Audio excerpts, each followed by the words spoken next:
It's 28 degrees here in Abuja, the Federal Capital Territory. Welcome to Sunrise Daily, your daily dose of sunshine. I'm Maupe Ogun Yusuf. Well, I am Akide. It's the 22nd day in the month of January. It's a Wednesday morning, as some would say, smack in the middle of the week. Welcome to the show. Now, we're staying in Lagos for a bit, Maupe, and I'm taking you to one of the arterial roads in Lagos, this one, the Apapa-Oshodi expressway. It has seen quite some experience in its lifetime, and arterial because Apapa is that where you have the ports, Tinkan Island, and a number of other infrastructure that importations come into the country and exportations go out. And this road is where you go to the airport, the ports by, and come from the airports by, and it's been on for decades. There was a time, I don't know if you were still in town or you had left, Malfoy, that this expressway was nothing short of just one of those roads. The roads were extremely bad. The infrastructure was totally dilapidated, and I think it was really even narrow. But over time, what we have had is that between the federal government and some private sector initiatives, the roads were fixed and modernized, and now we have what we have on it. It is central. If you have been to Lagos and you haven't been to Oshodi, maybe you need another visit. I don't know what to think about that, but this is the Apapa-Oshodi expressway, and it connects to several other parts of the city of Lagos. It connects you to the Lagos-Ibadan expressway. It connects you to the Lagos-Badagry expressway, and it connects you to Lagos Island as well. That's the third mainland bridge among several others. I don't know what your memories of this road are, Malpe. You don't want to know, because you don't even want to know. I was just as you were speaking, I was thinking about what my own personal memories of this road were, and if there's any way I can. I can certainly signpost a particular year, 2014. I had the misfortune to ply this road several times. I had to go along this road every day for a number of months. You know, I had to visit a loved one in the hospital, and the hospital was somewhere in the middle of Apapa, and it was a nightmare. Thanks be to God. You know, those days are over now, and I'm sure that people visiting this road will have better memories because thankfully the government and the private sector were able to come together to be able to do some miracle. They were able to work a miracle on this road in such a way that tankers were no longer parked on the many bridges of Apapa. And you know, they've been moved to proper parks now, and you can see the free flow of traffic. It is amazing. The lights you're seeing, believe it or not, dear viewers, it's a Apapa Expressway looks like this. If you had told people flying this road, say 10 years ago, they would have told you, nah, it can never be. It can never be. But nothing is impossible. I think it was President Trump that was saying that in his speech, that nothing is impossible to Americans. I think Nigerians need to believe if this road can be like this,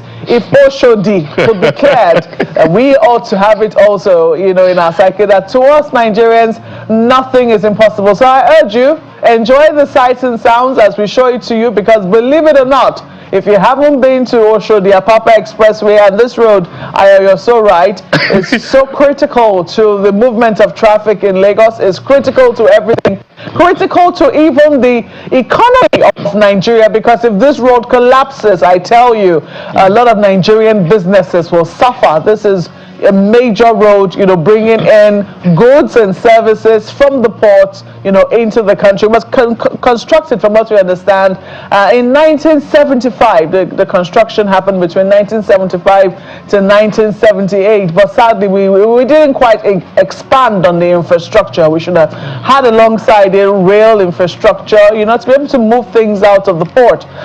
But this is what we have now. Thankfully, there's been some collaboration with the private sector, particularly Dangote companies, which eventually were able to construct concrete roads. Yes, concrete roads, to be able to make sure that goods and services, maybe I shouldn't include services, but goods in general, if you want to include. Well, there are services as well. We're able to leave ports. Well, there are yes, services indeed. as well, Of course, there are services. Because before you can move anything out of the ports, most certainly there are some services, even private sector services, that have to come to play. And I mean, what you said is very, very vital.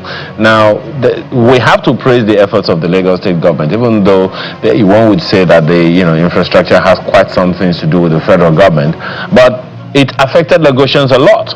That time you're talking about, where affected Lagosians a lot, because there is a lot of residential areas around the ports, before and behind the port, and so you would just imagine the kind of lives that they had in those days.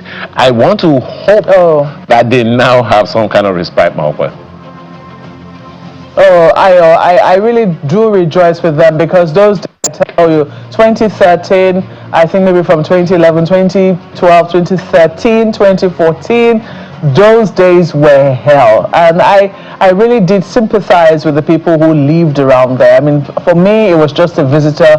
Yes, it was a temporary discomfort. I mean, eventually, my loved one passed, and that was that. But for those people who had no other option, that was where their home was, or that's where their businesses were, and they had to go through that every day, my heart really went out to them. So I'm glad that that is over now. And what's that song? The storm is over, according to R. Kelly now. And they can see a bright new day. And that's what we're showing you from Lagos. We understand it's 28 degrees. Ayo, how is the weather? Are you feeling the heat we're beginning to feel here in Abuja? Believe me, Lagos has no idea what you guys are talking about when you talk about heat. Well, at least not until the afternoon. Not until the afternoon before you begin to feel it. But generally, I mean, Lagos, come on, Maokwe, Lagos is Lagos. Lagos is the place where you live here and you just adapt. That is why we don't tell you welcome to Lagos. We just announce to you, this is Lagos. So where else are you taking us, Maokwe? Well, we hope Abuja never gets there. I mean, Lagos is always boasted about its figures. It's the fact that, it is the home to a lot of people. It's a melting pot, we like it or yes. That's basically what Lagos is. And I think Abuja is also beginning to have that. The question is, when we talk about how many of us there are in this country, we are unable to say for sure that this is how many we are. And regardless of how many attempts we have had, and certify the figure.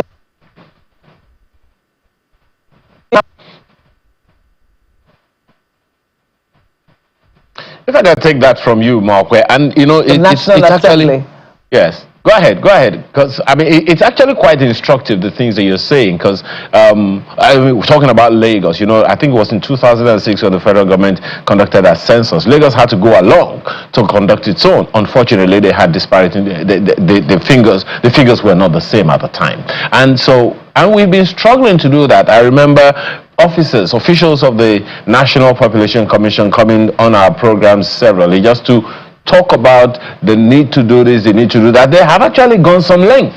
The question, Maokwe, is what is holding us up? Big questions. Perhaps we should let's take a listen to this report, and we'll have an idea of what precisely has been holding us up. The appearance of the chairman and officials of the National Population Commission is in continuation of the 2025 Budget Defense Sessions in the National Assembly. 2025 budget. As the chairman of the commission reels out an increased budgetary proposal of 18.27 billion naira for 2025, an air of discontent settled in the room as the protracted challenge of the national census is rekindled. I feel bad that up to date we're still postulating or using estimate at a very modern world where we would want to bring a modern Nigeria. Because there's no way you can plan when you don't know the rule you are planning for. We need to say yes, performance of 90-something%, but that's not the expected performance that Nigerians are expecting from the Population Commission. We want to know our population. We need to find a way of talking to the leadership of the nation. How can we just in this year be referring to foreign data? You referring to UNICEF who will come to your office for what they are doing? Use the National Assembly leadership, this chairman's leadership, and us to get to Mr. President. If there's election now, they will not postpone election because of money. There are other critical assignments that government think they are very necessary and they will not postpone. They postpone other things for what is considered very important.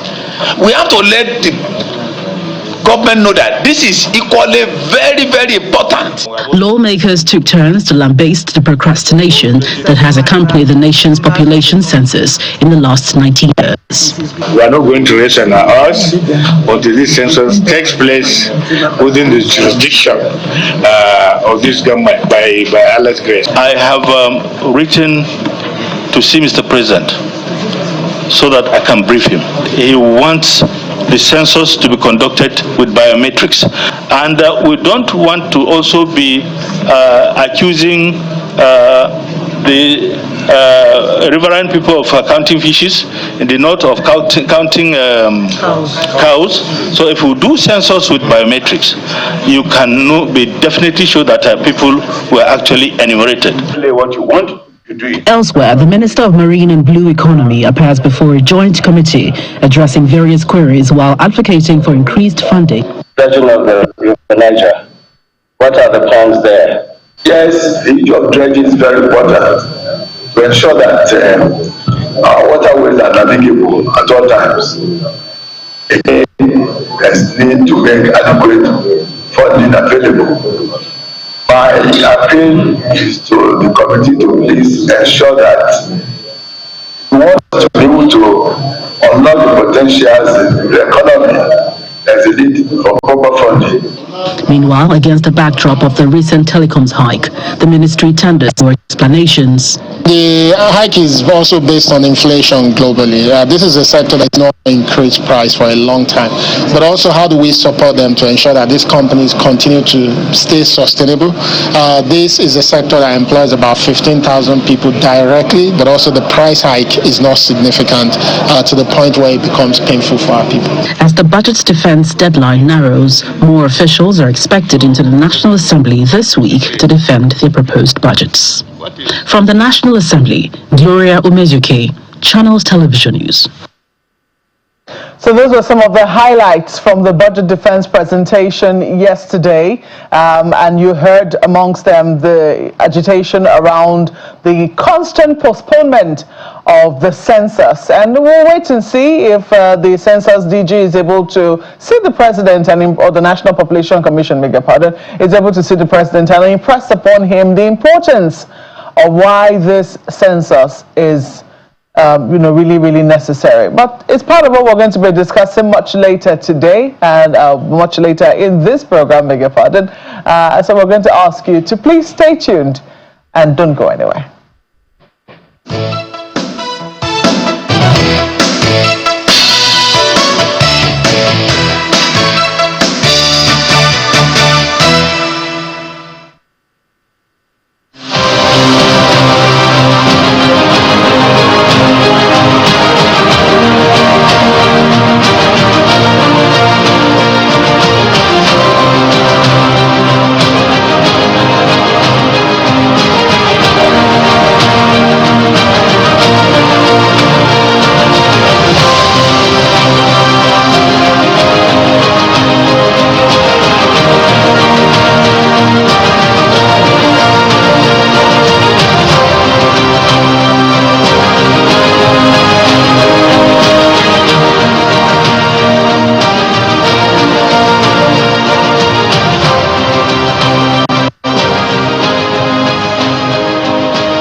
Well, the budget defense sessions are not the only thing that will have the people looking at the National Assembly. The tax reforms will also be drawing the attention of a number of people to the National Assembly, especially as conversations around that very important set of reforms continue to happen, not just within the National Assembly, but also around it. Last week, we heard that Nigerian Governors Forum had finally given their own, their own approval for some of the reforms that have been proposed within the bill, and they had reached a negotiation of some sort on some of the controversial and problematic areas the governors had taken issue with. Well, it's not only the governors that are having a say on the tax reform bills. The Trade Union Congress of Nigeria has also released a statement on the tax reform bills, giving their own, their own parts, highlighting areas that they feel, could be better improved upon. To discuss some of these areas and especially the areas that they have highlighted, we have with us the Trade Union Congress President, Mr. Festus Osifo. Yeah. It's good to see you, comrade. Yeah, thank you. Happy so much, New Year. Happy New Year, Maukwe. Yes, Happy New Year, Nigerians, once again. And you are coming in, engaging very frankly on this issue of the tax reform bills. Yeah. So far, so good. I mean, before now, I'm sure you were watching the controversy between the governors and, is it the president now? Because there was some conversation between them as the bills made their way to the National Assembly. Yeah. What did you make of that? Did you think the controversy was needless? No.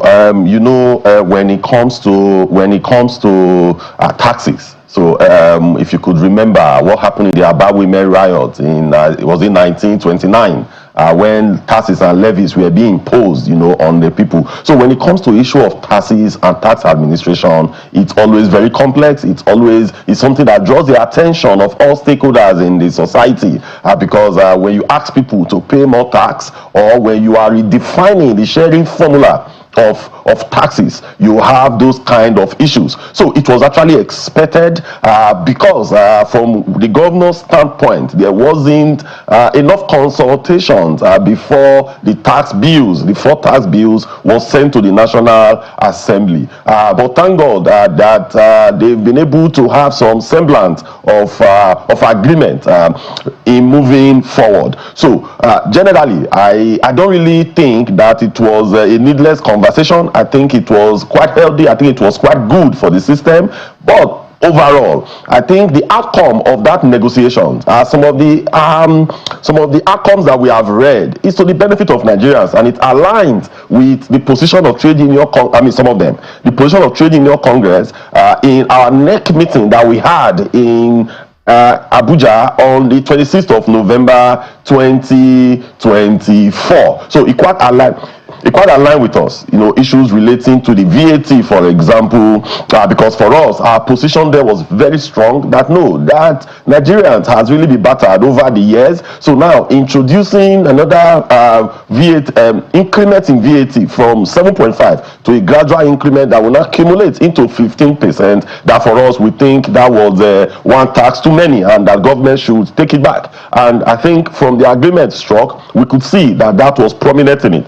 Another area we disagreed with earlier was the area on TED fund and Naseni to defund them over time and gradually wind them down. So that was also an area that both the federal government and the state government, they were able to reach an alignment on to allow the continuous existence of TED fund and Naseni. Yeah, I was just about to ask you, just before you go to the highlight, why has it taken so long for the Trade Union Congress to come up with its own areas where it agrees or disagrees? Is it owing to the volume of the bills, or because we understand that the bills are quite voluminous? I know when immediately the bills were sent to National Assembly, we had experts that looked at it. So it was November. We granted a press conference and channels. Your representatives, they were there. November 26th. 2024 was when we granted the press conference to address some of these issues. So this press statement was a continuation of what we started in 2024. So this press statement is not just coming today. There was a press conference that the entire National Executive, National Administrative Council members of TUC were all present, and we granted that press conference where we state these positions as are there. So it's been stated like 2 months ago, not just today. Okay, so let me read some of the highlights, which you have also highlighted on the screen there. You say you do not agree with the provision of some of the tax reform bills to include the increment of VAT, which you've already highlighted, from the current 7.5% to 10% to 12.5%, and then finally to 15%. You also are not happy that the tax exemptions are only limited to those earning 800,000 naira per annum. You want it to be increased to 2.5 million naira per annum bracket. And then you also do not want the gradual defunding of TED Fund and Naseni, which you already highlighted. And then this very controversial one, you do not want the Nigeria Revenue Service, as the FIRS will now be known as, to take over the role of the NUPRC in the collection of royalties in the oil and gas industry. I want to see a particular influence from your own union, that's Pengethan, in this last determinant. Can you tell us what exactly is your objection? Because it does appear this gradual increment is not supposed to happen all at once. If the VAT, from what we understand, we have one of the lowest VAT in the world. If we're doing it gradually, what is the problem you have with that? Yes, Maokwe, if you look at where we are coming from, since 2023 May, where first subsidy was removed, so it imposed additional burden on Nigerians. Then secondly, the Naira was floated, that now gradually moved the exchange rate from about 450 Naira to $1 to where it is now between 1,500, 1,600 Naira to $1. You could agree with me that that particular flotation is one of the factors that has actually exacerbated the cost of living in Nigeria today, that has led us to where we are today. So the question is that if you are imposing VAT, even to move it by 0.5% to 8% or 9%, you know, it's going to bring additional burden of cost to Nigerians. Because today I can tell you that the downtrodden Nigerians are really passing through excruciating economic difficulties. So if we now allow that to also go at this time, I mean, it's one reform too many. It's something that I mean, it will impose additional burden on Nigerians. So what we are saying is that a lot of Nigerians today are not paying taxes. A lot of Nigerians, government does not, there is no tool today that you use in capturing more Nigerians into the tax bracket and into the tax nest.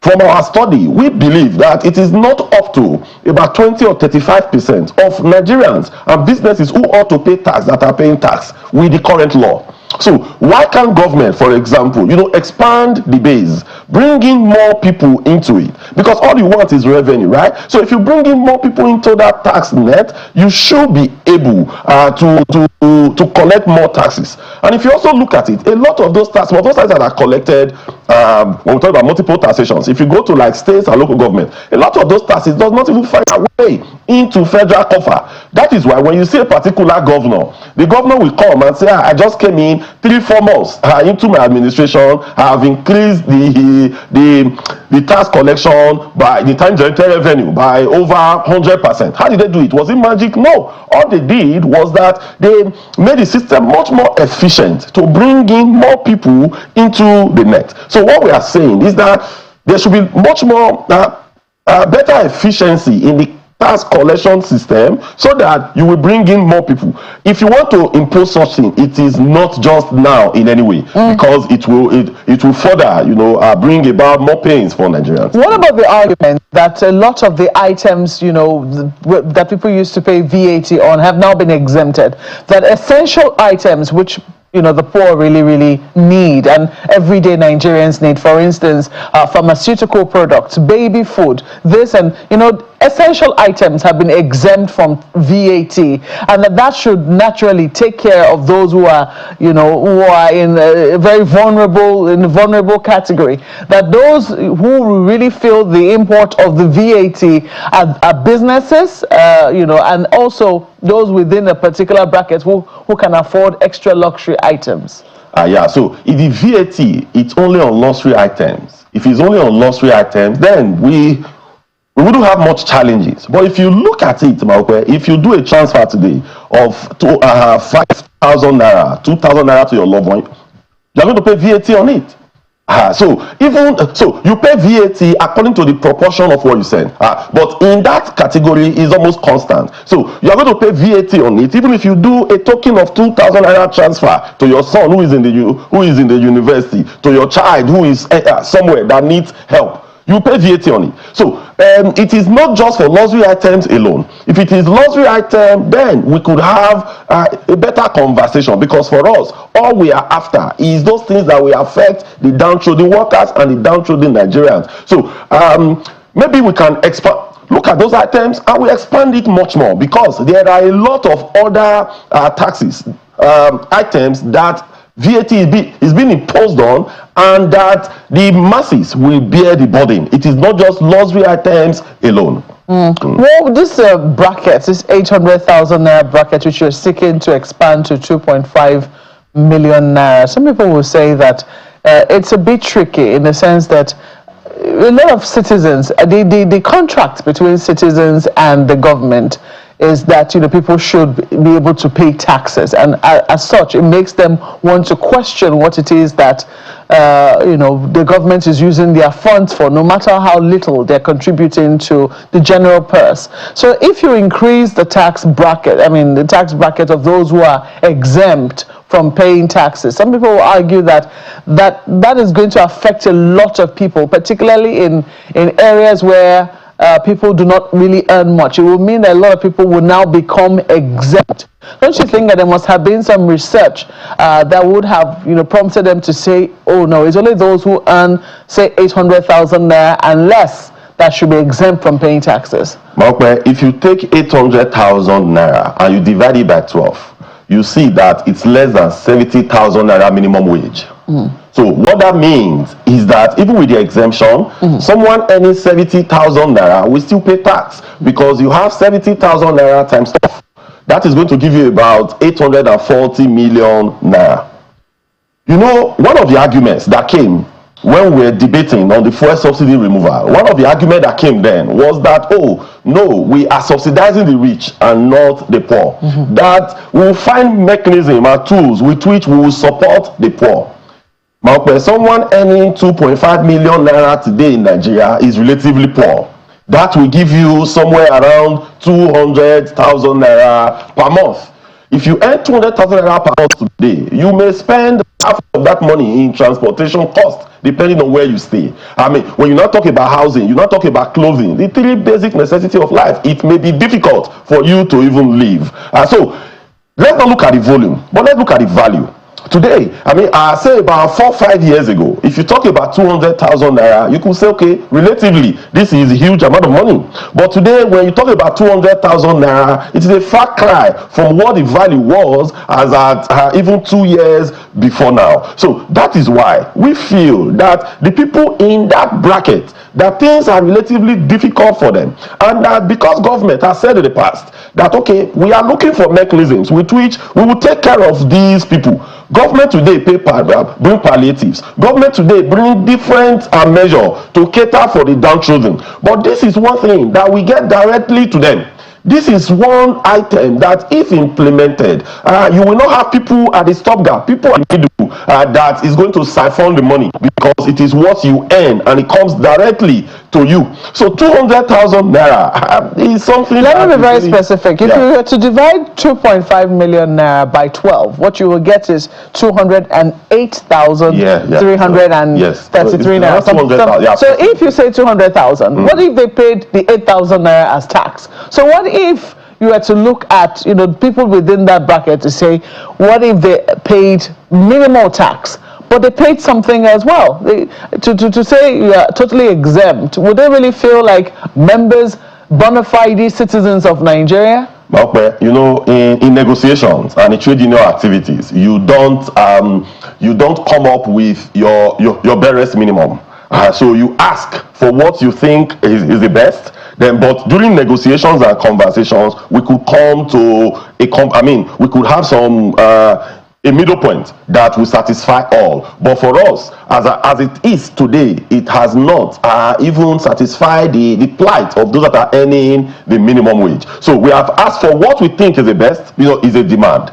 Is a push from us, but we will have multiple conversations with both those in the executive and those in the legislature to now look for a middle point that we think will be right for Nigerians. In other words, all of these, your demands are subject to negotiations. I know, there's nothing that is actually cast in stone. There's nothing that is cast in stone 100% to say either you do this or no. It's not like that. When you come up with sets of demand like this, some of them that are there, we think that some of them are really things that government could implement without any issue, but a lot of them as well. I mean, one or two of them are subject to some form of conversations. I mean, they also need to explain to us the rationale behind this. We will also let them understand what we think government could do that would make the plight of Nigerians better.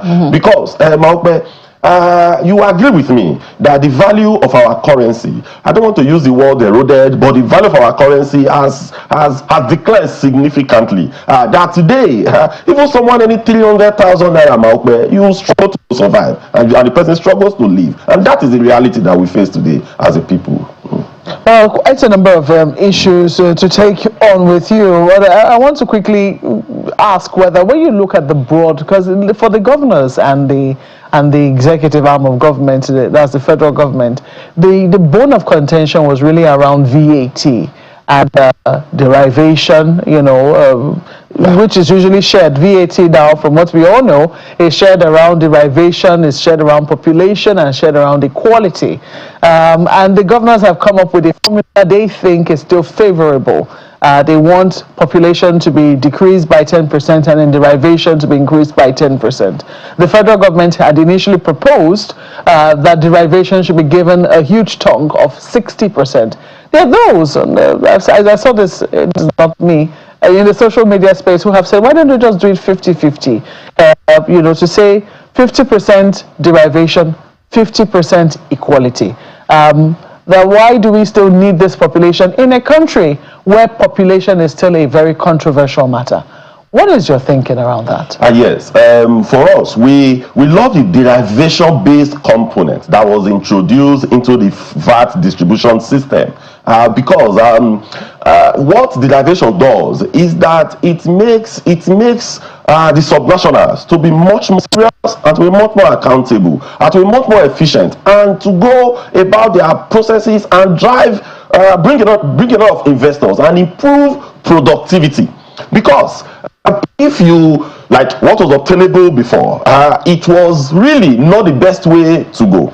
Yes, it could have been okay if the derivation component is much more higher than what was finally agreed. But you start from somewhere. So for us to have introduced that component of derivation into the process is something that is a welcome development. It has always been there. 30%? 20%. 20%. So now 30% yes. is an improvement from where we are coming from. But it could have been better, just what you said. It could have been better for it to be 50-50. But now moving it to 30 is quite good. But what I would have expected and what we have canvassed for in the conversation we had in November last year in the neck of TUC, what we canvassed for was, okay, if you bring derivation today, say about 60% that was proposed, you may not go to 60% at once because there's going to be shock in the system. So what we could have done is that it could have been graduated over time. So when you now say that, let's assume the bill is passed in the next few weeks and months, and you have about 30%, then 2 years from now, it could have moved to about 40%, then you graduate it to that 60%. So with that, the subnationals, they will be prepared. With that, those that will be impacted will be prepared. Then there could also be some level of cushioning.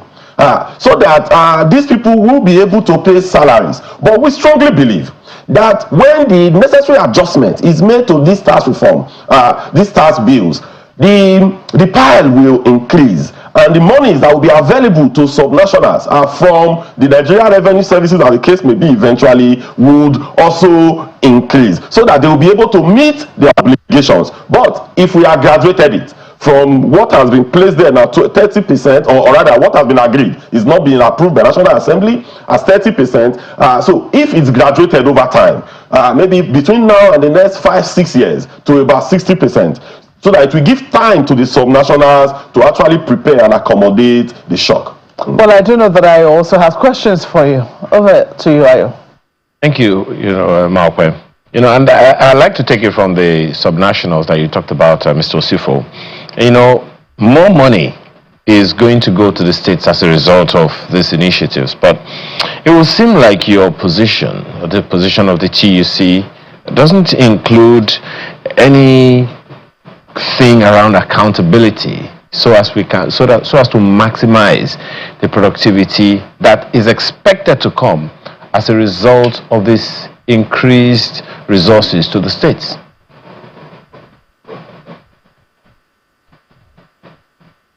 Okay, yes, really, to whom much is given, much is actually expected. So that is a different conversation all around, because when you talk about the tax bill, the 4th tax bill, so it's actually talking about the taxation, the Nigerian tax bill, Nigerian tax administration bill, Nigerian joint tax revenue board, and also the Nigerian revenue services. So we are focused as of today on what the tax bill provides. So in terms of the productivity of a state and how these funds are being utilized, that for us, it's a different conversation that we are going to have. And as you could see, over this period, we have actually championed the fact that most of the nationals, they are really responsive. They deploy revenues to where revenues are not supposed to be deployed. When you go to some of these states and you see the rural areas, people are suffering. People are passing through excruciating difficulties, but they spend money in building flyovers as if that is where life ends. They count the number of flyovers they've been able to build in a state where there are issues around maternal mortality, where there are issues around primary health care, where there are issues around primary education. So that is the misplacement of priority that has occurred in some of the subnationals, both the government, the state government and the state. So these we have highlighted over time. But this one specifically is focused on the 4 reform bills that are before the National Assembly. But that conversation is a conversation that we have started, and is a conversation that we are going to deepen further. And a lot of our state chapters are in labor as well.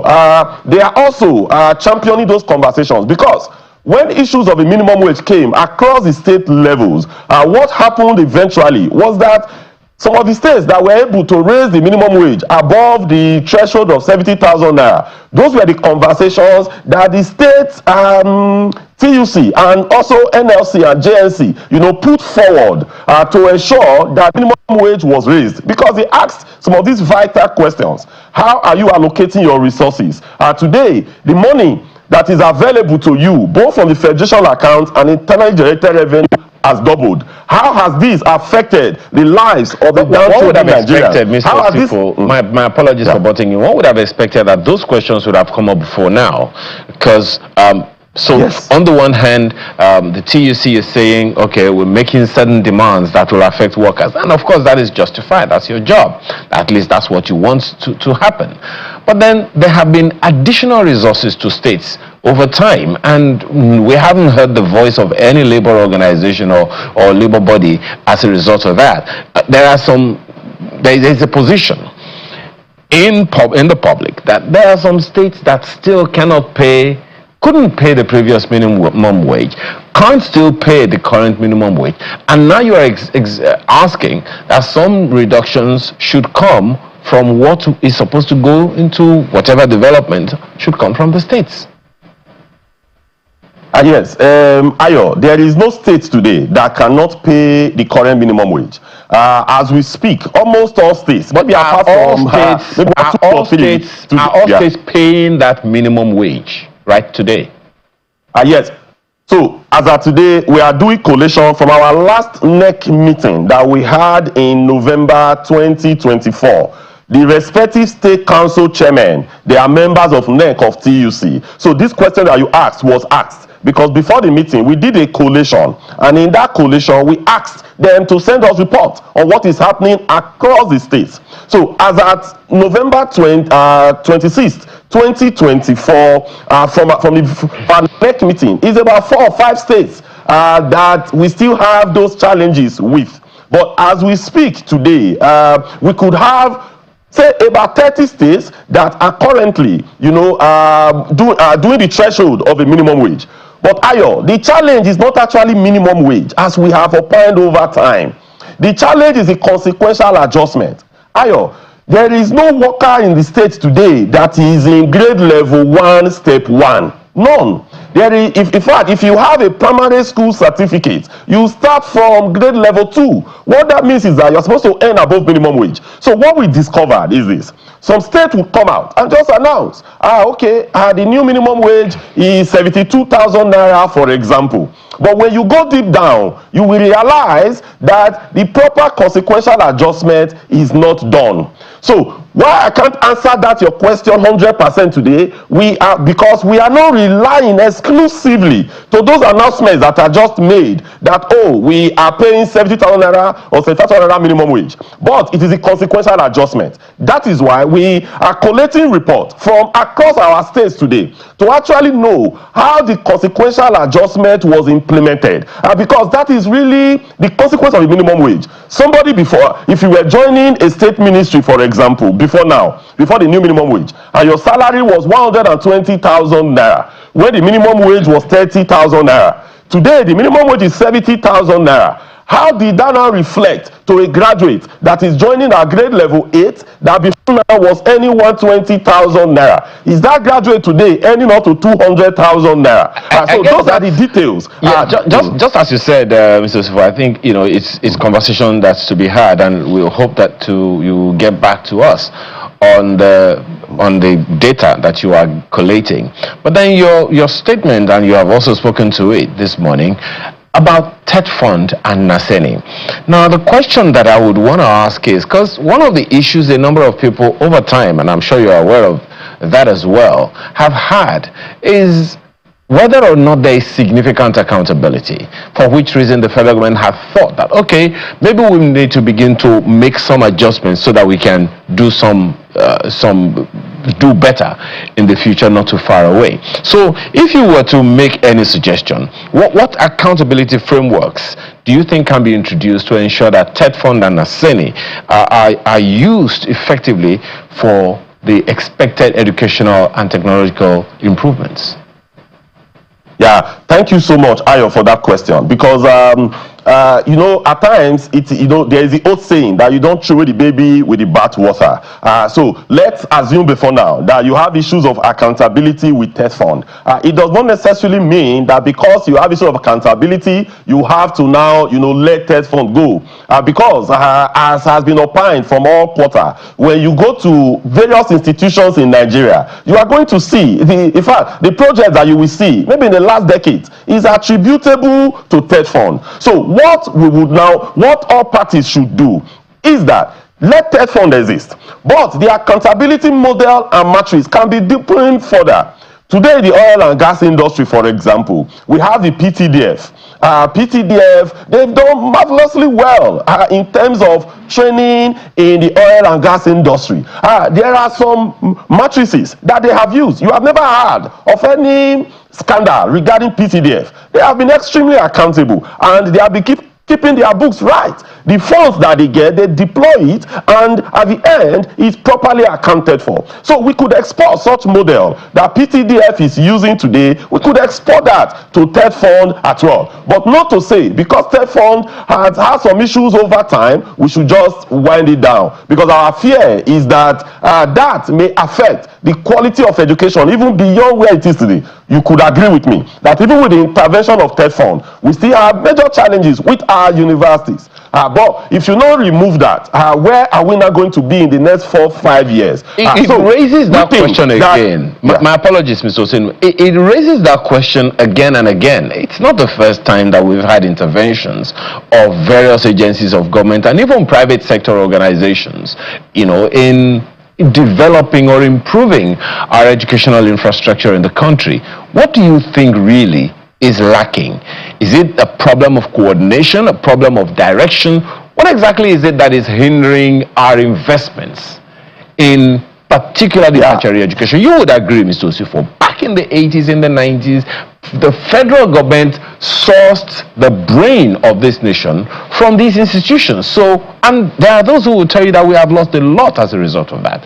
What is lacking? Why are we so backward in that regard? And with these initiatives that are coming up, what's going to be different? Yes, Ayo, our education today has actually gone down south. I know, like, I can almost say that all of us in this studio, we probably attended a public funded primary, secondary, and universities. I told people that then in my primary school, you have children of the permanent secretaries, children of commissioners attending primary school. That was a government-owned primary school. But today, do we really still have a viable government primary school? So ditto secondary school and Atwell University. So the greatest challenge that we have seen in terms of these schools is two things. One, funding, and secondly, accountability on how those funds are being dispensed.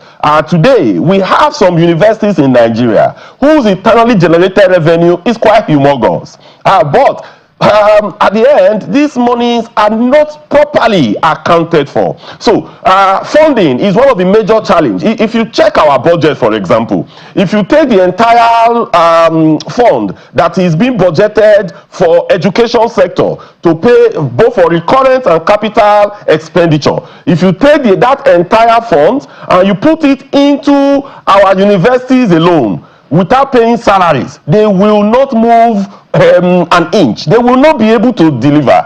So the funding is the major issue, but even the funds that are being released, how are they being spent? Where are they being channeled into? And that is why we have also, over time, you could see ASU, they've also been at the forefront on not just funding. Funding is good, but where will that fund be channeled to? How are that fund, the mega funds that are being released, how are they being spent? For example, Ayo, you are setting up a governing councils in universities, and the governing councils in universities are largely politicians. What do you think is going to happen? When you have great minds, when you have people of intellect, people that really value what comes out from the universities, you let them out. And you brought in politicians to lead those institutions. Check those governing bodies. You are going to see some of them are politicians that have contested elections before, they have lost. A lot of them are people who ought not to be there. So how are they going to govern? That is why when that list came out, there was challenge from the labor body. Both NLC, TUC, and ASU, Konoa, they all came out and said, no, this particular list is filled of politicians. So those are some of the challenges that we have. But in terms of funding of education, is a conversation that we need to sit down and have deeply, because the state of our education today is not just to graduate and come up with a certificate that is really worthless in our view. You know, you're asking the same questions that I'm asking Mr. Osifo. I mean, for which reason some would say, hey, maybe that was the reason or one of the thinking behind the NEL Fund initiative. Well, as you said, conversation for another time. Well, one other issue that I'd like to raise with you is the framework for oil revenue management that you also included. Of course, in critiquing the royalty collection changes, the TUC suggests frameworks to enhance transparency and efficiency in oil revenue management and uses. So one would have expected that you would make such suggestions, how to enhance transparency and efficiency in oil revenue management, or even alternative uses of oil, of these funds for national development. Or you deliberately left that out? No, like I said, the focus, it depends on what you are speaking to. The focus on this really is not how the revenues will be managed. That is a conversation that we have had and will continue to have. But the focus on this is looking at the bill today. looking at the bill today, so if you check, for example, if you look at section 2 to section 3 of the section 2 to section 3 of the Nigeria Revenue Services Establishment Bill 2024. That section, and also if you now also go to section 88 subsection 1 of the Nigerian Tax Administration Bill, you are going to see that they have moved the provisions that we have in the PIA. They have moved those provisions to the Nigeria Revenue Services. And section 198 subsection 1 of the Nigeria Tax Bill has repealed the fiscal terms that we have in the PIA. So for us, in TUC, because Pengasa is also an affiliate of TUC. So in Pengasa, we had a National Executive Council meeting last week in Lagos, and we tried to also examine this in the continuation of where we stopped in the next meeting we had in December. So when we looked at this, how will this better benefit Nigerians? Because for us, our number one goal is what will benefit Nigeria as a country before even us ourselves. So now we looked at it. When we looked at it, the royalty has been computed today. What are the challenges with it? What is the problem that this bill is seeking to cure? So when we examine it completely, because if you look at royalty is the proportional value of the oil and gas that is being sold. So there are formulas you use in calculating it. You look at the price of crude, you look at the API gravity of the crude, you look at the quality of gas. I mean, all these are looked at, and also the volume that is being sold. So there's a way you compute all these. So in computing it, you need some technicality in getting this done. So today in NUPRC, that function, they are saddled with that responsibility as it stands today. So when you completely look at it, you see that, okay, how is it be done? A company will come, they will take oil, right? So in that oil, you have to do your calculations to know the quality of oil they are taking. They will now do a self-assessment. So when they do a self-assessment at the end of the month, then they will not pay royalties. But there are a lot of reconciliation that do take place. So in that reconciliation that takes place, you are going to have a to and fro interplay with all the various units and departments within the NUPRC. So now, in computing royalty for us, it is very technical. So if you now want to move that function, so what part of that function is going to be moved to the Nigeria Revenue Services? How are we sure that at the end, the IOCs, these indigenous oil and gas producers, they will not shortchange Nigerians? How are we sure that when you are doing reconciliation, so those various interplay, what will be the interplay between the Nigeria Revenue Services and NUPRC? Is this not going to be another duplication that is going to affect that sector? Is this not, because today, NUPRC does not collect that money and put in their account. What they do is that they carry out these processes, then the money eventually, the royalties that are being paid, the gas flare penalties that are being paid, all of them are paid into federal government accounts in JP Morgan. So the question we are asking is that one of the tools that is being used in administering the royalty is export permit. So who is going to be issuing that export permit? So the basic form, who is going to do that fiscalization, and that who is going to trace from the terminal?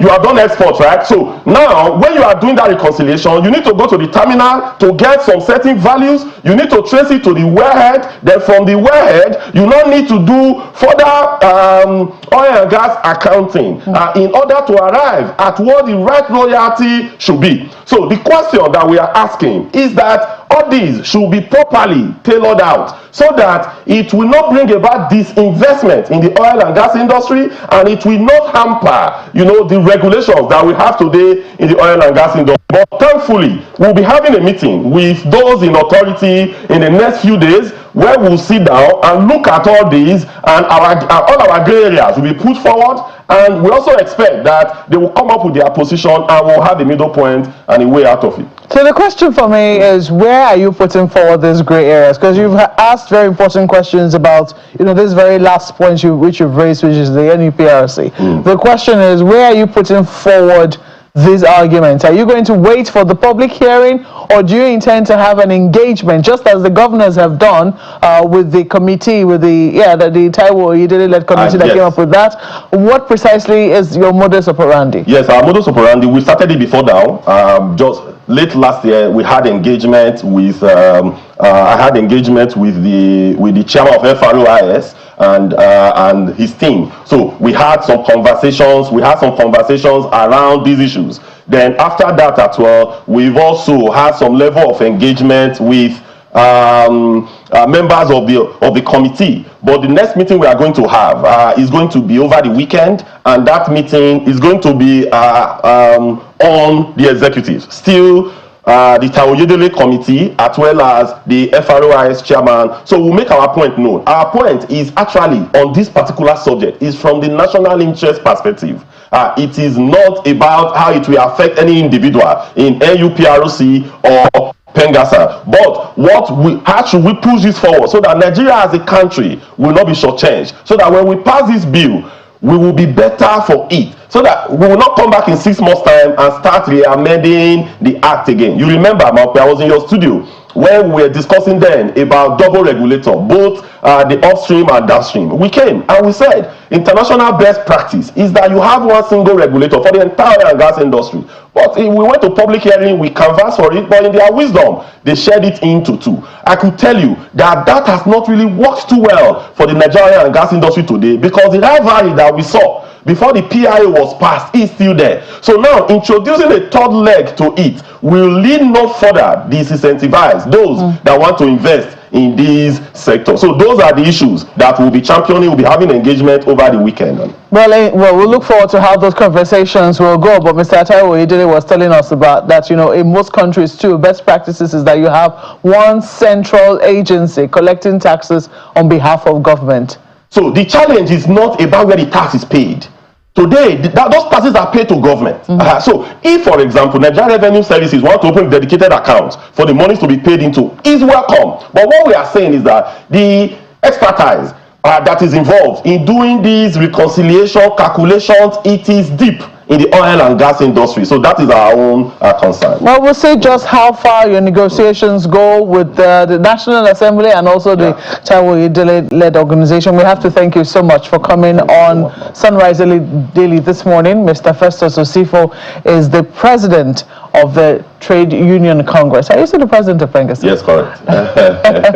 He wears many hats. Yeah. Well, we'll take a break at this moment. Yes, we're still going to be talking something very closely related to business, and we're going to be looking at the outlook for rebased GDP data. That's what Ladi will be taking you through on top of the hour with Business Morning on Sunrise Daily. Please stay with us.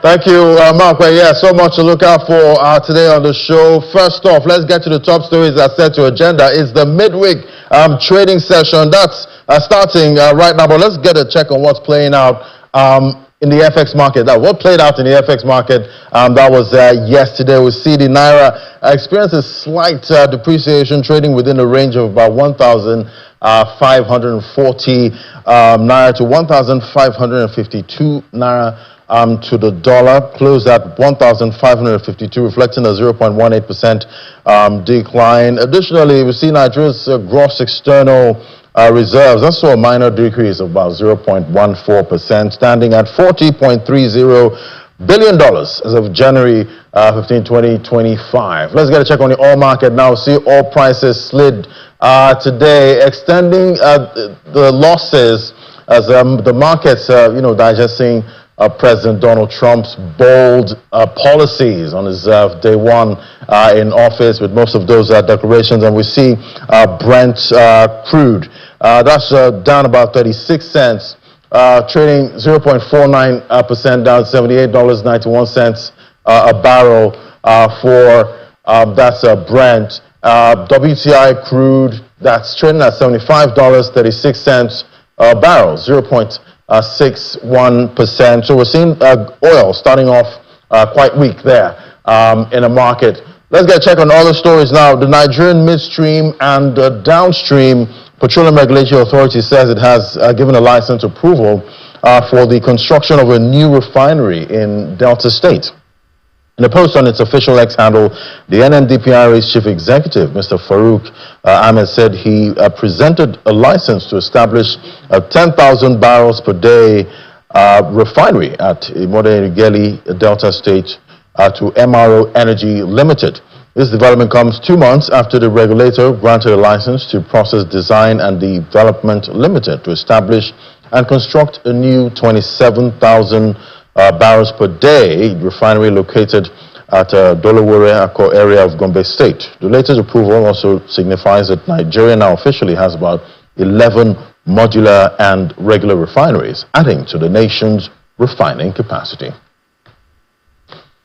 And 12 matters now. See, Portugal is set to boost its imports of liquefied natural gas from Nigeria and the United States as part of efforts to reduce reliance on diminishing Russian gas supplies.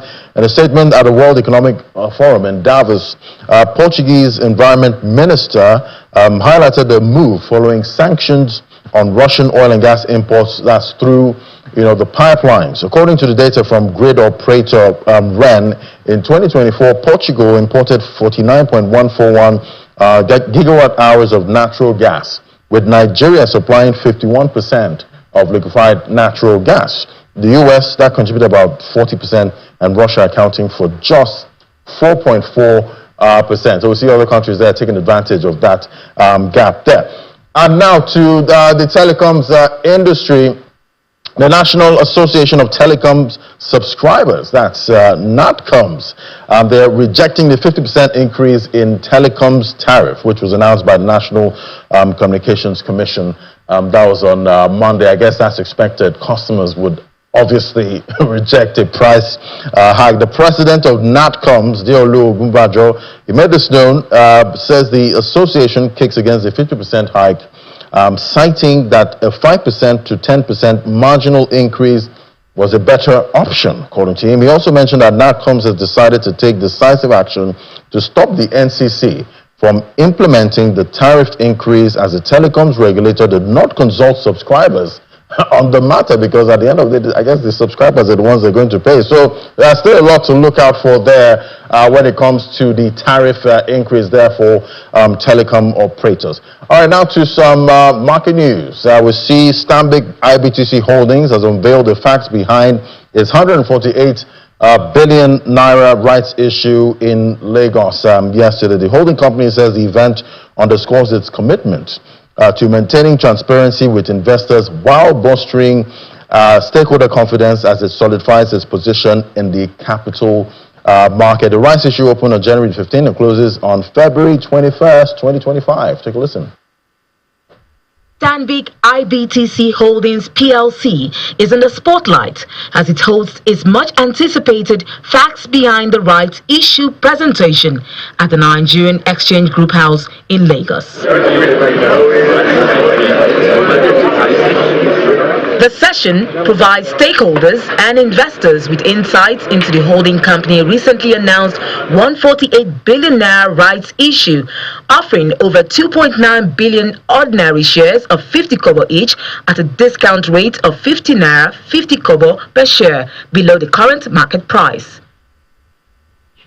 Stanbic IBTC Holdings PLC is offering this to existing shareholders on the basis of 5 new ordinary shares for every 22 ordinary shares.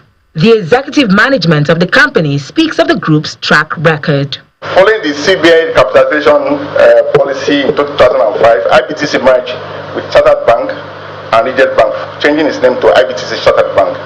In 2007, IBTC merged with Stanbic Bank Nigeria and Standard Bank gained control of the combined entity in a $1 billion transaction to form Stanbic IBTC.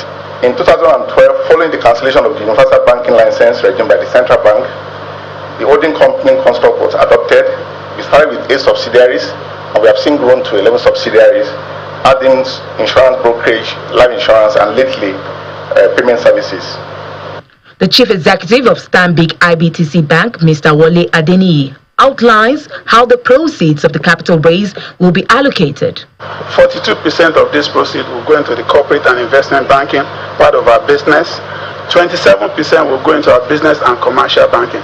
The large enterprises, the agri opportunities, the small and medium scale opportunities, this is where you are going to see those funds being utilized. And then from the personal and private banking business, we are going to use 11% of these proceeds. One area that we're good at is digital lending, and we're extending that capability. With this rights issue, Stanbic IBTC Holdings hopes to join the League of Banks in the country, raising the capital base in line with the new minimum capital requirements set by the Central Bank of Nigeria. The CEO of the Nigerian Exchange Limited speaks about the financial sector's impact to the market. Between 2019 and 2024, the value of shares that are traded in our market is about 8 trillion naira. 51% of that, which is about 4.2 trillion, was traded by the financial services sector. So they really play a critical role in our market. And to the investors, within that period, they have also distributed 12.4 billion naira as dividend to all investors. Stanbic IBTC Holdings PLC promises shareholders a rewarding journey as they exercise their rights. Will Ibong, Channels Television News. All right, so we'll see the National Bureau of Statistics has rebased the country's GDP and consumer price index. So definitely the numbers we're going to be seeing going forward would be from the rebased data there, and it's supposed to reflect the current economic reality. So joining us to unpack what to expect, for these numbers, we have Basil Abia as a co-founder of Africa. That's Basil Abia joining us from our Abuja studio. Basil, great to have you. Basil, let's look at what we're seeing here with the GDP rebasing. That's if we can go to our Abuja studio now. Yes, if we go to Abuja studio, we're talking to Basil Abia. Hello, Basil. Hi, Ladi. Fantastic, great to have you. Great to have you, Basil. So first of all, I'd like to get your reactions now. So definitely, it's official. The data is rebased. I'm talking about CPI and GDP. What are you expecting? Because for January, that's come 31st, we see the Nigerians, the MBS there said that the data is going to be rebased. What are you seeing coming? Yeah, I don't see much changing with GDP expectations for 2025. I mean, we've had corroborations from both IMF and that of the World Bank. They just recently released their outlook for the world and for respective countries. And Nigeria, unfortunately, Nigeria is still within the 3% range, just like the Very Africa macroeconomic outlook, GDP outlook base case scenario for Nigeria would be 3.1% without a doubt, and then best case scenario will be 3.64%, and then of course worst case scenario will be 2.53%. So those are the three scenario-based forecasts for GDP, and it's not changing. It's not changing because, again, the methodology behind rebasing is distinctively different from that of the CPI. Now, with the CPI rebasing, they are changing both the weight reference period as well as the price reference period. The weight reference period will be 2023, and then the price reference period will be from 2024. So those are the base years with which they're using to analyze and calculate change in prices, aggregate change in prices regarding or with the context of the base year as the fulcrum. Now, with this base year that has now been changed to the peak period of 2024, you can expect significant changes because unlike the GDP where you're not expecting a lot of changes, with CPI rebasing, when you're increasing your price items from over 740 items calculated to over 960 items, and then you're recalibrating the weighting. So the food weighting, for instance, technically used to be 51% based on the 2009 price reference period. That was the weighting that they were using. Now they've changed the weighting based off of the survey that they just carried out, the well, I've forgotten the term, but the survey was carried out in 2023 and the results were out in 2024 by the Living Standards Survey, by the National Bureau of Statistics. And based off of that, expenditure weighting for food has now reduced. So weighting will now be 40%. So when you're reducing the weighting and you're increasing the amount of items that you're calculating for price aggregate changes, definitely you should see a significant CPI reduction. So our projection for worst case scenario for aggregate inflation rate for 2025 definitely is changing. We started off, again, like I mentioned earlier, this year and then late last year as well when we were on Business Morning. We started off with the projection that at base case scenario will be at 31% headline inflation, and then at worst case scenario will be at 37%.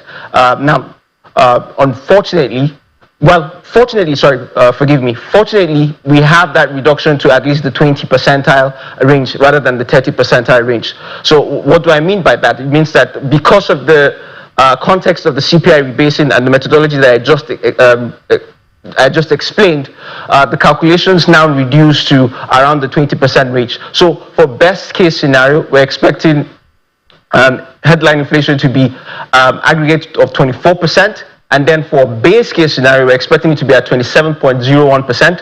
And then for worst case scenario, it will just very close to 30%, will be at 29.08%. Those are the calculations and the assumptions behind our projections for CPI and GDP for 2025 based off of the new rebasing that MBS is carrying out. Right. So, definitely there are changes there. We know the central bank and the MPC, they've been moving to, tackle inflation, most of 2024.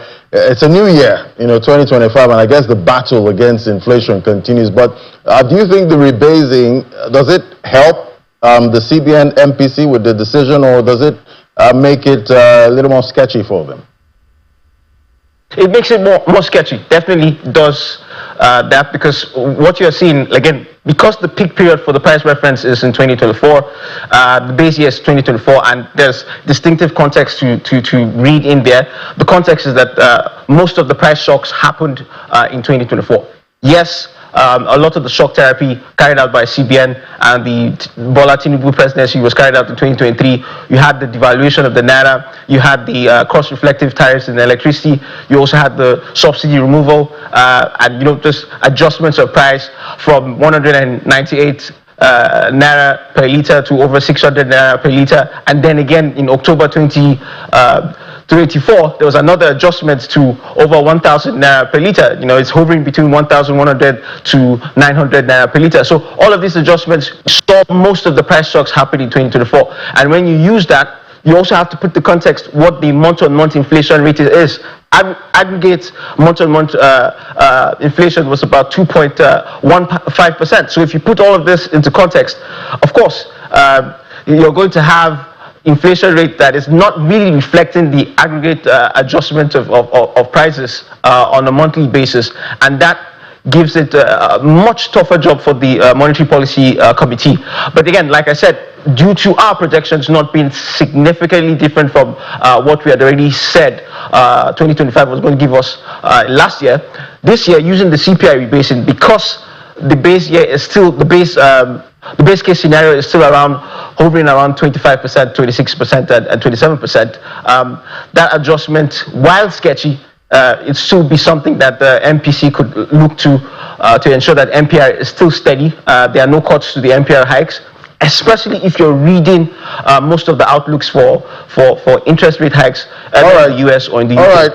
Banks again, and of course the Feds are all going to cut their hikes at least twice next year according to projections. You've already led me to my next question at this point. It's all about hikes. Investors also want to know forward guidance on what's going to happen, when it comes to hikes. We already know what's coming for the U.S., but looking at Nigeria and the MPC now, let's just fast forward. We see for January 31st, we get the CPI data for January, and it shows maybe sub 30%. What should be the next move by the MPC? Do you think they should hike or just hold to watch things? MPC should hold. That's just the truth, you know. There are a lot of exogenous shocks that we should expect in 2025. First, the Trump presidency. They are already touting this drill, baby drill mantra, basically saying that they're going to drill more oil. They have unfrozen all of the freezes that Joe Biden did with regards LNG gas exports. And then, of course, further explorations. As we do know, of course, explorations do not account to production. It takes a while. There's a time lag in that regard. But with the current context of production in the U.S., definitely production would hike. Aside that, let's not also look at oil. We have to also look at the tariff wars that President Trump is also touting, and he's announcing 25% tariffs on Canada next week, as I speak, according to pronouncements made by him yesterday. So these exogenous shocks expected. We know that with tariffs, there is increase in aggregate inflation in the domestic economy of the U.S. And when there's an increase in aggregate inflation, there's that tendency for U.S. yields to be higher. And FPI inflows definitely reduce when it comes to emerging market bonds. And so because the US yields are higher, emerging market bonds are riskier, there's that safety flight capital thinking from foreign portfolio investors. So they move most of their monies back again to the domestic equities market in the US. And so we're going to see FPI inflows recede significantly this year based off of this assumption of exogenous shocks.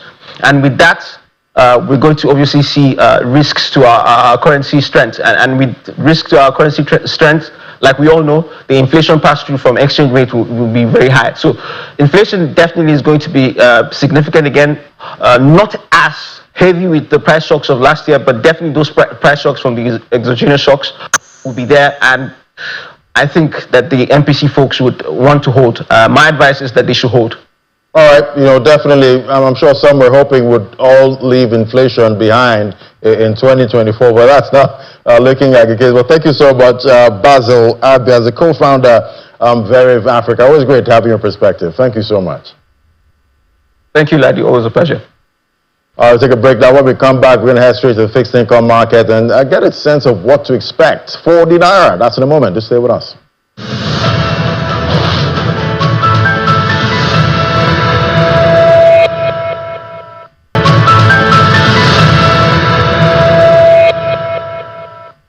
Welcome back. Let's get a check on the fixed income market. And to help us unpack this, we have joining us Oladipo Ajayi is the head FX and fixed income at Chapel Hill Denham. Great to have you on the show. Happy New Year. Good morning. Good morning, Ladi. Happy New Year. Nice being on your show this morning. Yeah, always great to have you. But we know the action now. The markets have started, action already, and the fixed income market not left out. We're seeing some contraction there with average benchmark yields for the OMO and NTB bonds, while in the secondary bond market, we saw some expansion of yields there. Help us understand what's playing out in the market. Okay, what happened is that at the beginning of the year, the DMO actually released the calendar for the treasury bills issuance for Q1.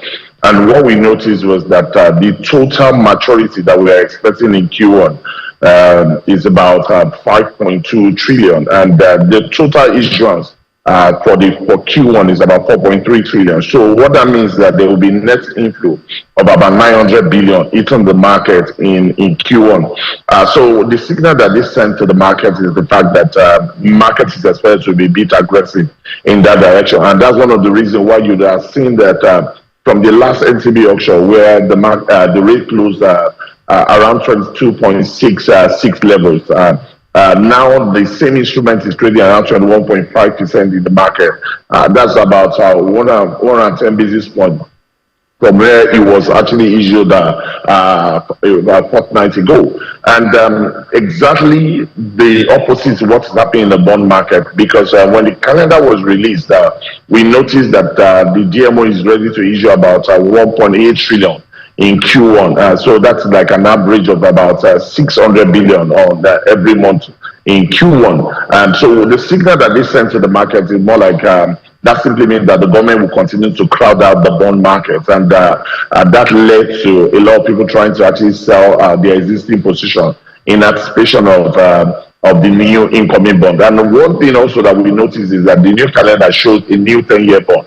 Although the DMO is currently reopening the 2029 and also the 2031, but there's a fresh 10-year bond. Now, one thing you all know across the world is that 10 years is more like a benchmark bond. So anyone that's actually investing in the market will want to hold a 10-year bond because it's more like a metric to calculate a lot of investment return. And I guess that's one of the reasons why we are seeing a sell-off in the bond space, and we are seeing a lot of interest in the treasury bill space.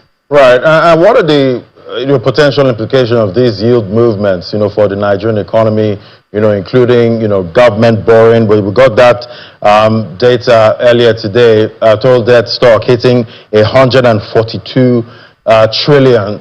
So, definitely was in debt, still ballooning at this time. Talk to me about how this impacts the Nigerian economy, because we're trying to get somewhere, in 2025.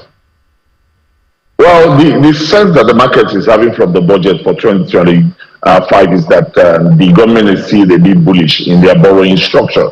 And one thing is that, when you are bullish to borrow, it means that you borrow at elevated rate. I think the only solace for the government is the fact that we may see a less aggressive monetary policy guide for the year 2025, considering the CPI rebasing, and coupled with the fact that we'll likely enjoy a bit of high base year effect, which will actually necessitate the monetary policy guide to actually hold for a major part of the year, and maybe later part in the year start looking at actually cutting rate. And I think the global economy is also one way or there could be more like a solace as well, because we're seeing global inflation actually retracing, and what that simply also means is that we could start seeing a bit of more inflows to our market. So for me, I think that we are still very much aggressive when you look at it all in all, and it also simply means that this year 2025 may not be greatly different from what we saw in 2024, where the corporates have found it very difficult to actually access the capital market to raise bonds. Imagine last year where the government is borrowing at 22%. Of course, an average corporate that wants to come to the market to actually raise a 7 to 10 year bond will actually pay close to about 28 to 30% to actually raise funds in the market. So it shows us that the government will still continue to crowd market in year 2025, and also means that borrowing for most corporate will be elevated at least the first half of the year, and that may not be too great for them. Right, and looking at the Naira so far, the trades we've seen, it's a midweek trading session that's opened at this time. How are you seeing the Naira trading for this week? We're still going to see that range we're used to. I think if you notice from December 1st, when the MFM platform was launched, we've seen a bit of calmness in the markets, because what that platform brought to the table was it brought market depth, it brought price discovery, and also, so it simply means that you can actually see at a glance what is happening in the market. It's more like it's not like the opaque market that we used to have, that you don't actually know the total volume of demand in the market. So that has actually kept the currency stable for over time. And there are times when there are a lot of interest in the market. You are seeing more bid than offer in the market. We tend to see the central bank also coming into the market in such a time like that to actually intervene in the market and sell FX into the market. But the good side part of this platform is the fact that it's an anonymous platform where you don't even know who is buying or who is selling. So when central bank comes to the market, you don't even know that central bank that is coming to the market to sell. Maybe at the end of the day, when you need to settle, you get to know your seller, and I think that also has actually helped the market. So I see this market more stable, the better part of this week. Even in Q1, we may likely be seeing more of what you mentioned as the range trading, where market move up and it comes down. So it simply means that when Naira is looking heavily on the price, we will tend to see the central bank come to the market to actually actually sell FX into the market. And we have seen that also impact the foreign reserve. At the beginning of the year, the foreign reserve opened around 40.87 billion. Currently, we are around 40.1 billion level. So it simply means that there has been a bit of outflow on the part of central bank to actually help to actually stabilize the market. Of course, that is what is expected of the central, because currency stability is also within the confine of their responsibility. And they mentioned clearly to the market that the currency is not fully floated. It is more like a managed floating system. And I think that is the way the central bank will continue to go around this, at least in the foreseeable time. Right. And we know in 2024, we tapped the Eurobond market after a long time, after a hiatus. And now, seeing the body language from the U.S. Fed, it was supposed to be about 4 cuts in 2025, but now it's been reduced to about 2, and they're anticipating, how the Trump's policies will impact inflation, going into 2025. So did we tap the Eurobond market at the wrong time? Well, I think we went in at a good time because sincerely speaking, the time when we went to the market was just to borrow to actually fund the 2024 budget. And if you look at it very well, we went in towards the end of the year. At the beginning of the year, we still saw more like not so dovish Fed at the beginning of last year. And of course, they promised that we will see rate cuts at the later part of the year. And so what the government did was that they waited till about the time when we start seeing the posture of the Fed change to more of that extremely dovish stance. And that's one of the reasons why we went into the market at that particular point in time. And you can actually see the level of subscription, which also shows the fact that a lot of them are actually attracted to the instrument because we saw close to over $9 billion worth of subscription at that auction. So I think that we went in at the right time last year. So for this year, we just need to actually time the market appropriately as well. We need to actually follow what the US Fed is doing. We need to follow what will be the impact of Trump's administration's policy on the economy, both on the US economy and the global economy. And that's so as to be able to take advantage of that window that will be open and be able to raise funds at a lower rate. Just last week, the Benin Republic was in the market to raise a Euro bond, and they were able to raise a 16-year bond at around 8.625. And I think that's a very good one for that level of tenor. And I think also that the window is still very much open, but we can actually wait for a better time that we can capitalize on the market and raise at a lower level. All right, definitely. All eyes on most of these markets. Most years, the previous years, 2024, we had most of the doom expectations for most of these economies, but we still saw risk assets do really well. I wonder what's going to play out in 2025, but we'll keep watching. Thank you so much. That's Mr. Oladipo Ajayi, Head FX Fixed Income, Chapel Hill, Denham. Thank you so much for coming on today. You're welcome. Thank you very much, Olaji, for having me on this morning. All right, so the markets are open. We'll give you a broader perspective on what's playing out for the local bourse and most of the global markets that we track. That's at 1 p.m. on Business Incorporated. Stay tuned for that. That's it for me on Business Morning. I hand things over to the Sunrise Daily team.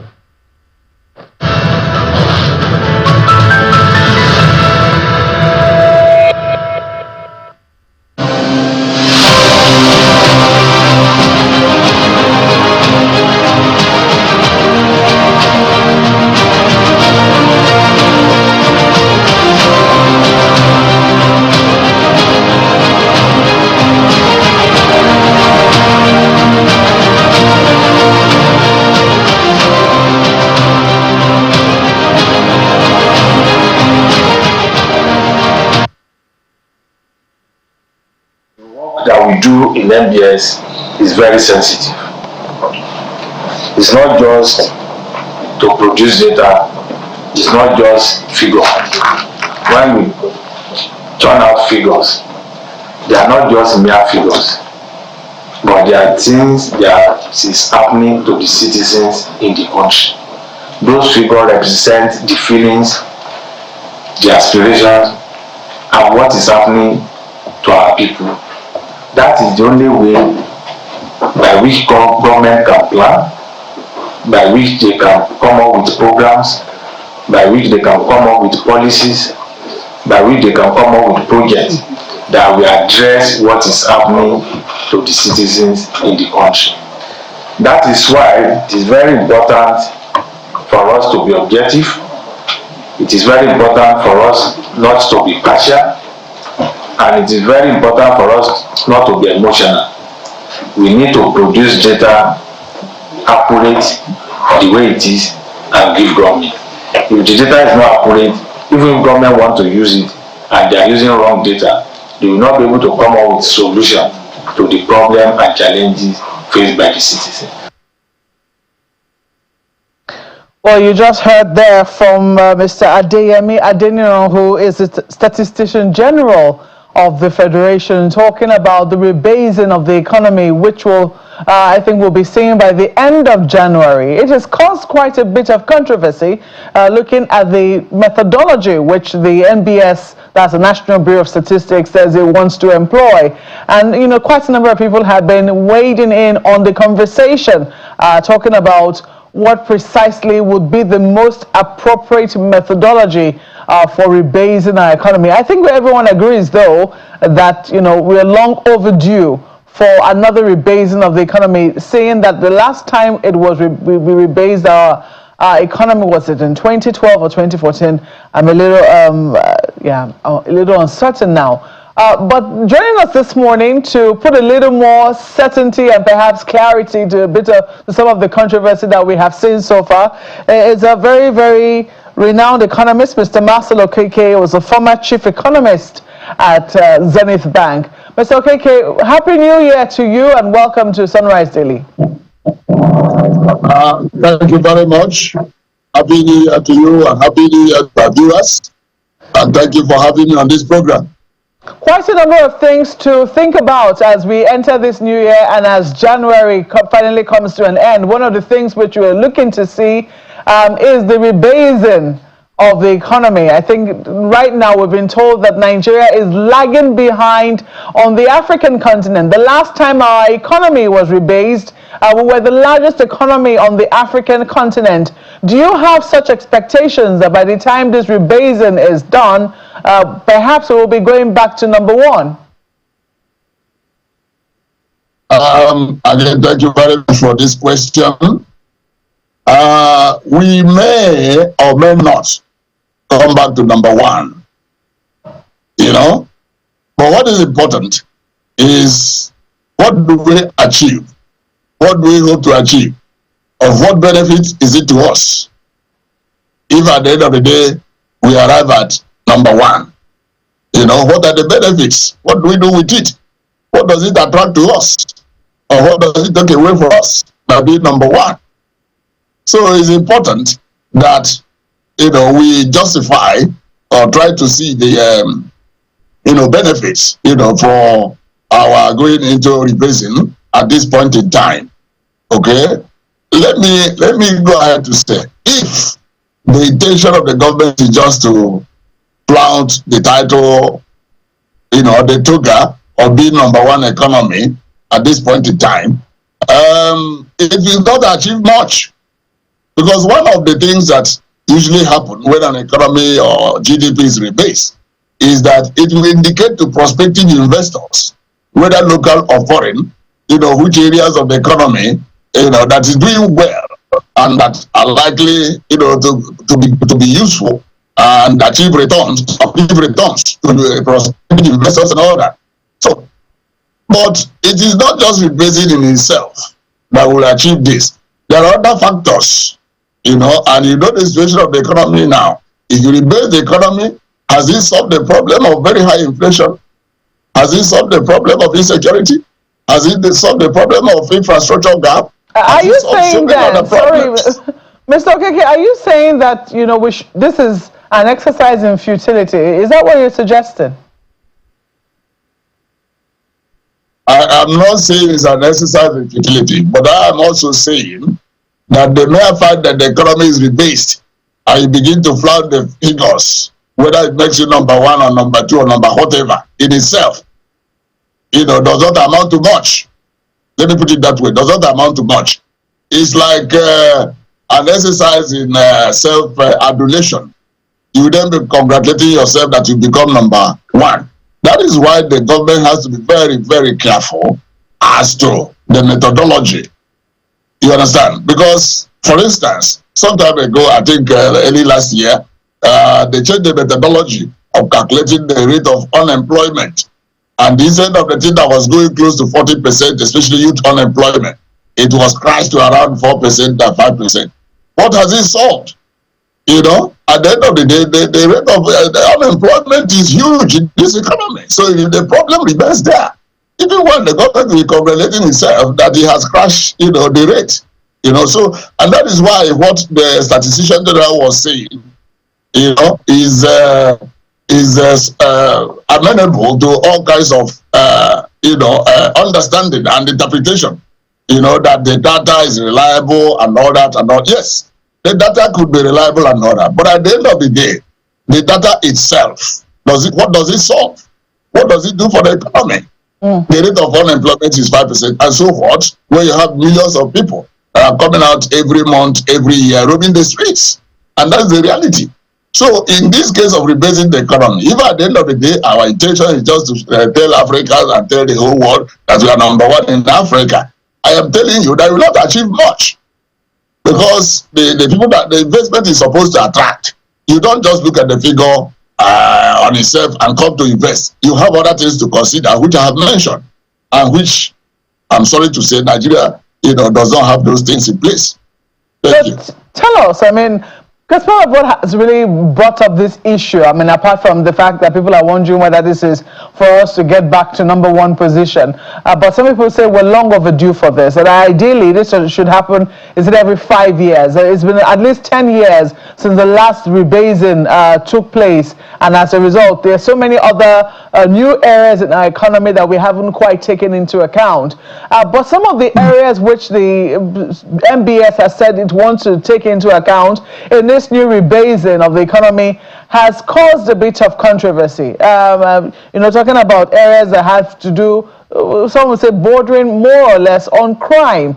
And people have said, oh, look, that cannot be, you know, some of the legitimate areas of income. But the MBS is arguing that whether or not we like it, these are things that actually, you know, add to our economic activity. What are your thoughts on it as an economist? Thank you very much. Economics is interested in every human activity, especially when it has to do with money. That is on one hand.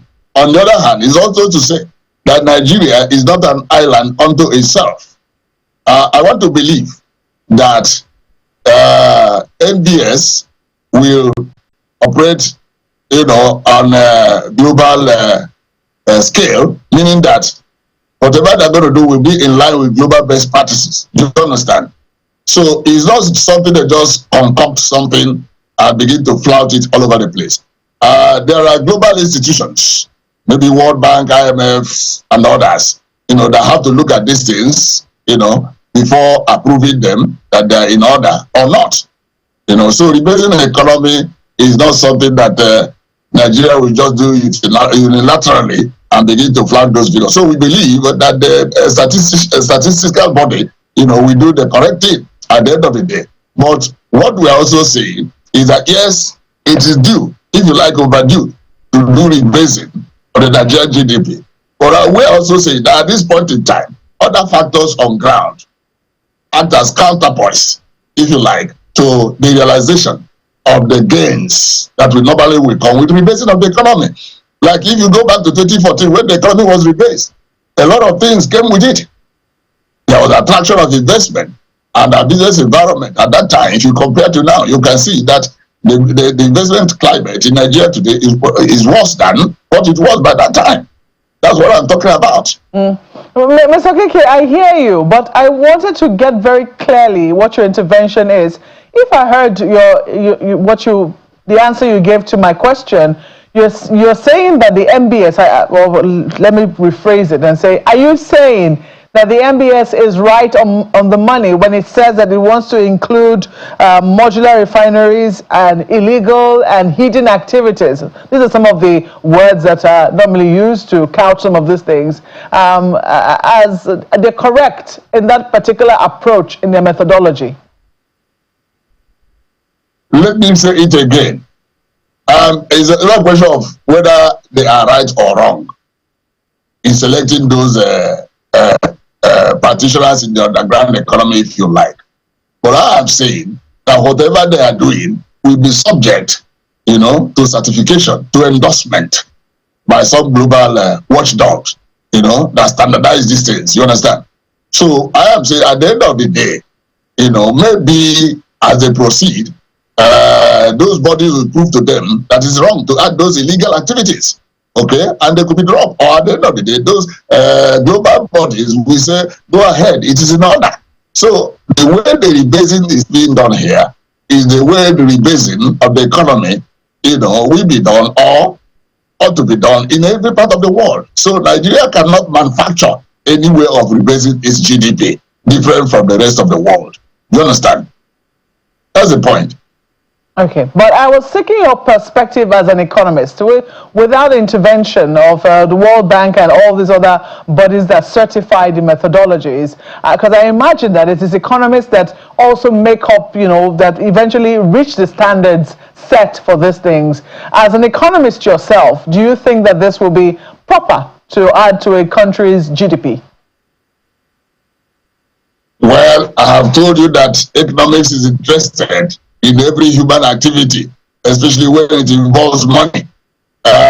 Economists go to a large extent to find a way to formalize activities going on in the informal sector. Economists are interested in formalizing activities that go on in the informal sector so that they can be captured in this kind of statistical calculation. You understand? That's what economists are interested in, because if you talk about informal economy, and which are not very open to measurement and all that, it creates problem for gathering of statistics, generation of statistics and planning, economic planning. And economic planning is all about figures. You understand? So economics, once again, is interested in every human activity, especially when it involves money. That's still my position. I don't want to speak like a lawyer. I say legal and illegal activities. I'm an economist. I see. It is lawyers who are concerned with the legality or otherwise. Or Ayo, more questions from your end. Well, I think I'm going to stick with your question in a different way. Mr. Keke, if the last base years, Nigeria's GDP was rebased in 2010, according to available information, with a CPI done in 2009. What sectors or human activities, to use your term, Mr. Keke, are not included or were not included in the previous one that should be included in the new proposed rebasing that the federal government is talking about?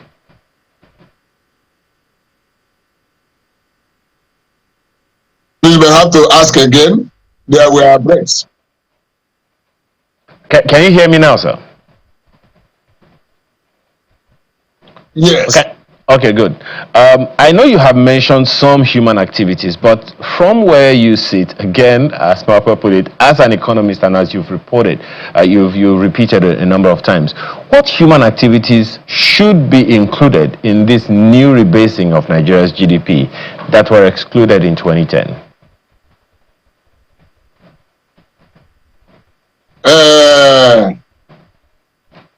Maybe time and memory or whatever will not allow me to, name all of them. But you will know that in the past 10 years, between 2014 and 2024, a lot of changes.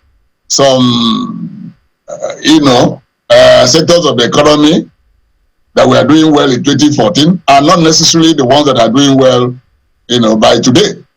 In 2014, something like fintech, in 2014, yes, something like fintech was not as buoyant, as preponderant as it is today. 10 years down the line. You understand? You come into the entertainment area, music and some other, creative works. We are not as visible 2024 as they were. I mean, not as visible as they were in 2014, meaning that they have become more visible, really, and engaging more people than they engaged in 2014. So these are the things that the statistical body NBS will come, to look at these things and bring them up. So there are so many of them like that.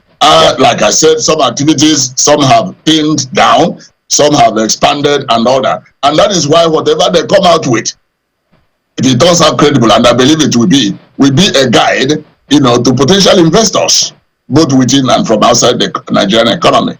Absolutely.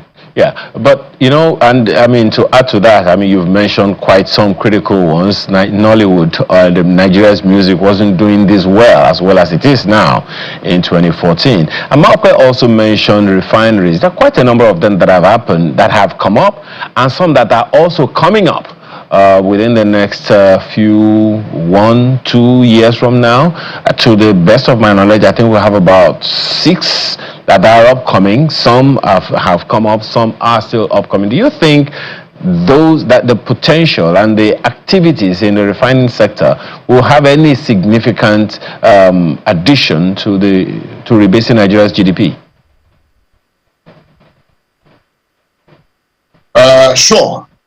Sure, because part of what has been the challenge of this economy is dependence to a very large extent on the importation of refined petroleum products.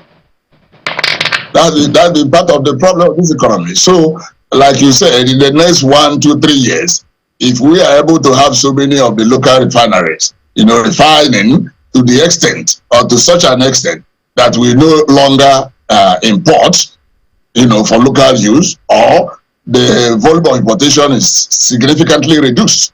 That will go a long way in terms of employment, in terms of economic development and growth.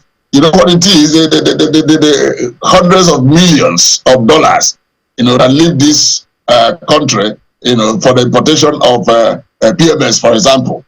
In the past couple of weeks, because the price of oil has gone up in the global market, companies like Dangote and others, now have to raise the price of PMS because the price at which they are importing oil has gone up. So it's reflecting here. So now you can see if they are operating locally and getting the crude locally here and not importing the finished product, you can now see the kind of impact, positive impact it's going to have on our own economy.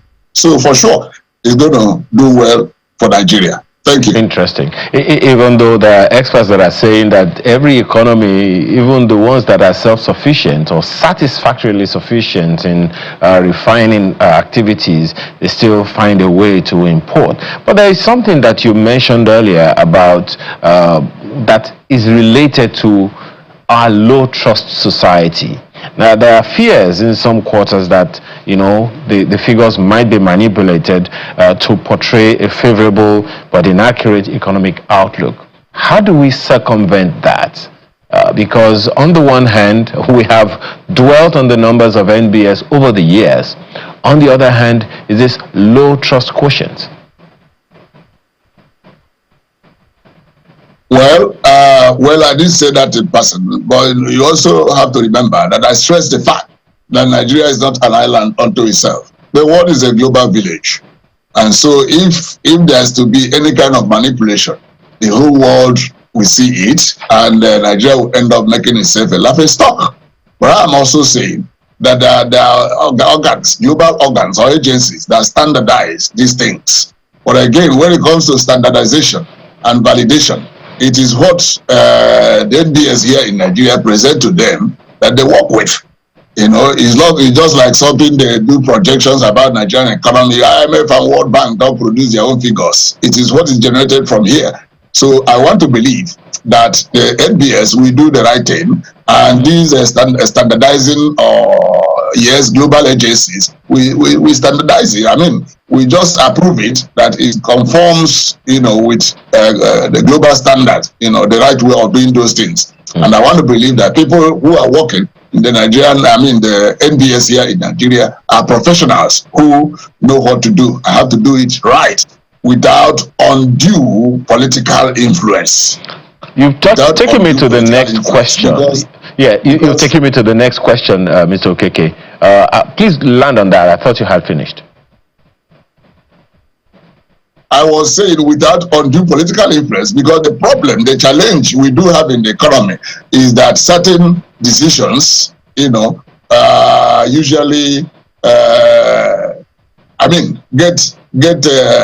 come to what they are because of political influence or political supremacy, if you like, over economic consideration and some other consideration. Like somebody said in passing the other day, that the issue of tax reform bills and all that politics, has come into it and appears to be overshadowing the economic and other consideration. So I'm saying in this instance, we want to believe that NBS people will do their job as professionals, and the validating global bodies will just validate them.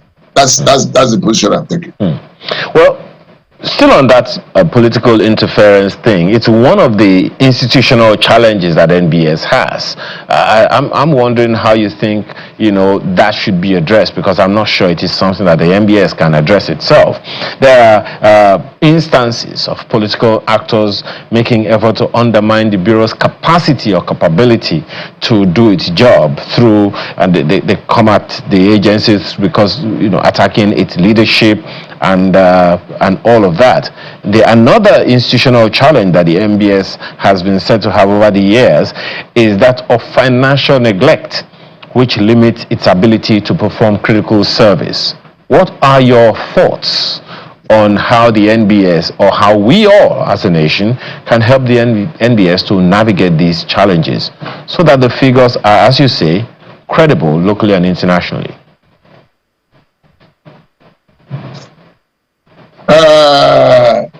Well, let me also tell you that the fact that the NBS is just a parastatal, the federal government, makes it susceptible to this kind of manipulation we're talking about. It is somebody, in quotes, at the top that decides and insists on this rebasing at this point in time. It is somebody at the top that will be in charge of the funding, or in terms of releasing the money for it to be funded, and so on and so forth. So you can see it becomes difficult because certain things are done just so that you arrive at the question from a known answer. You go back to the question, you walk backward, So this could be that kind of case where the government is worried that in the past 10 years, our economy had dropped from being number one, it was in 2014, to now being number 4, as disclosed by IMF and World Bank and other agencies. So they will now find a way to railroad, if you like, the Nigerian Bureau of Statistics to go ahead and come up with figure that will return us to being number 1. You understand? So what do you do? They must do it, like I said. It's an agency of the federal government. It's the government that will do the funding. Who pays the piper, he pays the tune, kind of thing. You understand? But on the other hand, I said that NBS people are professionals, and their names, their integrity, their professionalism, and everything is at stake. You understand? So they should be careful, not to be associated, with any shoddy work that will throw Nigeria, in bad light and make us laughing stock, in the eyes of the world. Okay, but as for NBS itself escaping from such political manipulation and all that, is not really possible that they escape from that completely. And like I referred to earlier on, that is why some people are still laughing at the NBS with regards to what they did as it concerns rate of unemployment. I think only last year, employment level was going sky high to close to 40%, especially unemployment. And all of a sudden, they deployed one kind of interpretation of methodology and all that, and came down to what they say 4% or 5%. Did that solve the problem? Unemployment is still ravaging the country, Nigeria. And so that is why we have to say what we have to say. But at the end of the day, you have this political ascendancy, you have politics, weighing far above every other consideration. And that could, one way or the other, affect the quality, the outcome of what NBS will do. I don't know to what extent. Well, we'll wait to see what the MBS eventually brings out at the end of January when it eventually releases the figures. But we have to thank you for your interventions this morning. Mr. Massa Lokeke was a former chief economist at Zenith Bank. Thank you very much once again for having me on this program. Thank you.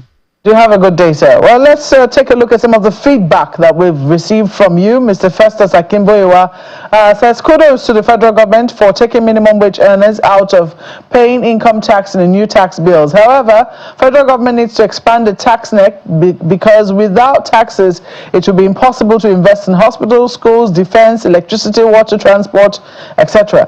TUC is contradicting themselves by asking government to expand the tax base and at the same time asking for exemption for most workers from paying taxes.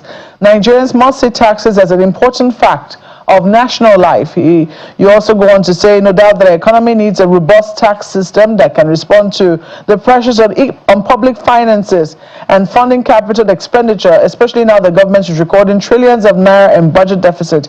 Millions of Nigerians, especially self-employed ones, are not paying taxes. Federal government has now come up with a credible, fair, and transparent tax system that will help generate revenue for the country if the tax bills are eventually passed into law. So you certainly have some confidence in that one. Ayo. Well, we have to thank Professor Inakana for his tweet because he spoke in the same spirit as Mr. Akimboyewa in that tweet, which is, of course, on your screen, talking about the need for us to take a better look at it. But we're completely out of time now, Malcolm. We have to go. There is news on the hour, so have a wonderful rest of your beautiful day. My name is Ayo Makinde. And I'm Malpe Ogun Yusuf, wishing you a very productive day.